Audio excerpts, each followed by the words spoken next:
Mark Smelly Bell here, and I'm going to explain to you what the sugar diet is and why you might want to think about it. The sugar diet, it is what it sounds. You're primarily eating sugar throughout the day. One thing that's unique about this diet that makes it a little bit novel and a little bit new-ish to most people, there are some people that have been practicing this kind of around the globe. They're sick, fat, and nearly dead, talking about smoothies and so forth, and carbohydrates and blasting carbs and keeping your fats low and so forth. But on this plan, you're not only going to keep the fats low, you're also going to keep the protein more modest. And I wouldn't say low, I would just say modest. For myself, it's basically half my body weight. So I have 100, maybe all the way upwards of 150 grams a day. But I weigh, as of today, weighed 209 for the first time. So this diet is really working for me. Those of you who don't know, I used to be 330 pounds. Lost weight with keto type methods, and really more so low carb than anything else. Messed around with some carnivore stuff, but not a crazy amount of carnivore. I've always liked it. I appreciate it. I was meat-based is what I decided to land on, and I started eating meat and fruit. Anyway, this diet helped me to realize that one of the reasons why I was stalling, one of the reasons why a lot of other people were failing, obviously there's a calorie thing in there. But what's unique about the sugar diet is you get to eat more food. Sorry, I'm walking around in a circle here at my home gym, and I might be out of breath because I just got done doing farmer's carries and a bunch of other stuff. What makes this unique is you're not really in a caloric deficit. Now, I know by definition when you lose weight, you're in a caloric deficit.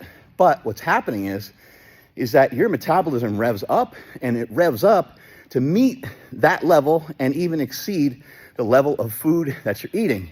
Now, it's in a reasonable way. It's not going to be some crazy thing, and it's not going to be some crazy thing right off the bat. You might have to train your body to do it.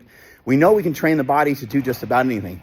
You can train your jaw, you can train your feet, you can train your calves, you can train your wrists, your forearms, and you can make yourself a lot stronger and improve yourself from wherever you were previously. This diet, the sugar diet, people may not realize this, but there's been people who've been studying this for a long time using unconventional ways to heal people from things like diabetes. The rice diet, I think, was even done maybe back in like the 50s or something like that to help with people for diabetes. There's a couple other diets have expanded off of that, and it's very low fat and low in protein as well. There's a whole lot of reasons why that might be. FGF21 is supposedly at the helm, kind of running the show and helping the body to rev up the metabolism. You can Google that, you can look it up, you can find some YouTube videos on it. But what's interesting again about the sugar diet, what makes it different is it's hard to look up shit on the sugar diet. It's hard to look up stuff on high carb. You want to know why it's kind of hard to look up stuff on high carb? Is because no one's really doing it this way. This way makes it a little bit more unique. And I say no one, but there's some people out there messing with it. You hear Cole Robinson, Durian Rider. Shout out to those guys. If I'm missing some people, I apologize. I'm a little new to this particular style of dieting. But I used to be 330 pounds. As of today, I weighed 209. I've been working my way down from 240 pounds, and I'm working my way towards 200 pounds. And I chose this style of diet from listening to some of the things that Cole Robinson was saying on his YouTube channel, which is the Snake Diet. Cole was saying, you get to eat more food. And he's just hammer sugar. Now, what do I mean by sugar? Sugar in the context of literally straight table sugar is fine. You can throw some table sugar in some water if you want. You can drink some Gatorade. You can drink some pop here and there. How about it, right? But for myself, what I'm choosing to eat more often is honey, table sugar, blueberries, raspberries, blackberries, and so forth. Depending on your budget, you might want to get frozen berries. I do that a lot too. Let them thaw for a little bit and then chow down on them. They're absolutely incredible. Throw some honey on there. It kind of crystallizes, and it's really amazing.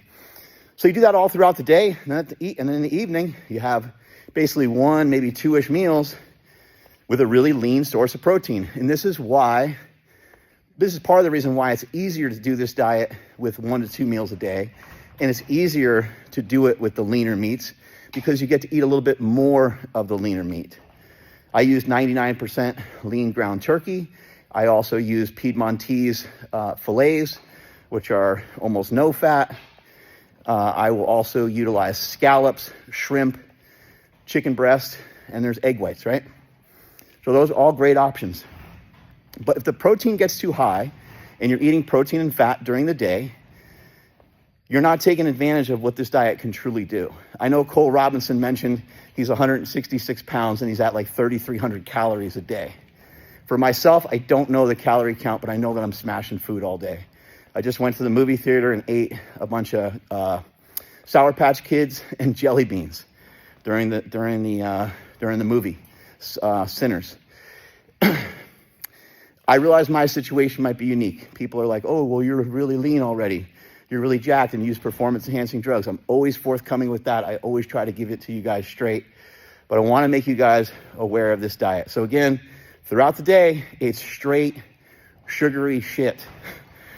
Sugary stuff, not sugary shit, sugary stuff. Fruit, you can even have vegetables. So fruit and vegetables all throughout the day. Fruit and vegetables all throughout the day. Then in the evening, hammer out some really lean meat and try to keep your fats under 30. That's my goal for each day. The fats tend to sneak into everything. And I'm only counting 100 grams of protein from my meat sources. But I'm also getting a little bit of protein from a steak shake that I may have if I have a craving after I have my dinner. And then I also am just eating, protein from the vegetables and the fruit that I'm eating. Something like watermelon water supposedly has like 8% protein. So that's the sugar diet. This is the way this thing works. All you really need to understand is that when you start to feed the body sugar, you're going to burn more. Feed it more sugar, you're going to burn more. You're going to feed it more sugar, you're going to burn more and more and more and so forth. There's going to be a point of diminished returns. And also, I would advise and advocate that you start a little bit slowly. But if I was to guess, I would say on most days, I'm anywhere between 400 and 800 calories or 800 grams of carbs from these sugary sources. I'm just going to throw it out there. A couple other things I eat. I eat oranges, apples, a sorbet. I really love sorbet. So again, if I have cravings in the evening, I'll have that. It might not be the best option, but I'm still losing weight doing that. And that's ultimately what matters. I don't weigh or measure anything. There's no meal prep. I just travel around a little bit sometimes with some fruit, walk out of the door with a banana. It's easy. This diet is invigorating in a lot of ways and empowering in a lot of ways. I can use teriyaki sauce, barbecue sauce, balsamic vinegar, like all these things that don't have fat in them. Like make sure you check the food labels. Make sure they don't have fat in them. Things like rice cakes and shit like that, I can eat them. I'm not trying to go out of my way to eat all these starchy things because the starches will actually slow down your progress when you're doing this diet. I'll have apple juice, orange juice, pineapple juice, any of these things. You can mix up smoothies. I tried to give it to you in 5 minutes, the sugar diet, and I extended my time, but hopefully you effing get it. If you got questions, I got a lot of answers. Remember, I'm the best there is, best there was, best there ever will be, and nobody can deliver information to you quite the way that I can, the people's coach, the meathead millionaire. Strength is never a weakness, weakness is never strength. Catch you guys later. The sugar diet is fucking real. It's not a gimmick.